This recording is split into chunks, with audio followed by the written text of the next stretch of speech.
Tiniyak po ng Department of Energy na walang brownout sa mga paralan sa pagbubukas ng klase sa susunod na buwan. Pinamamadali naman ng Department of Education ang pag-hire ng karagdagang 16,000 guro para sa susunod na school year. Si Harley Valbuena sa sentro ng balita.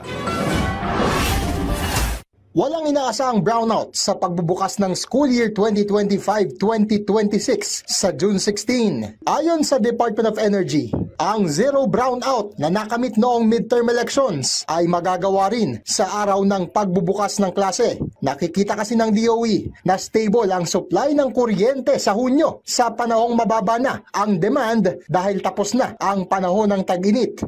Based on our current monitoring, wala naman tayong nakikita na magkakaroon tayo ng diferensya or service interruption, particularly at the start of this school year. If we were able to do it during the election, we are more than prepared for the opening of classes. Samantala, habang patuloy ang tag-init at mataas pa rin ang demand sa kuryente, hindi nagpapatupad ng maintenance shutdowns ang mga planta upang maiwasan ang brownout. Sinabi rin ng kagawaran na walang inaasahang malaki ang power outage sa mga susunod na araw. Kung magkaroon man tayo ng outages, most likely these are localized and very particular dun sa mga situations sa ating mga distribution utilities or even dun sa specific locations. So hindi siya pang malawakan. Ayon naman sa Pag-asa, ang pagbubukas ng klase sa Hunyo ay inaasahang sasabay na rin sa panahon ng tag-ulan. Sabi ng State Weather Bureau, sa May 26 hanggang June 1 ay posibleng matapos na ang panahon ng tag-init at papasok na ang rainy season.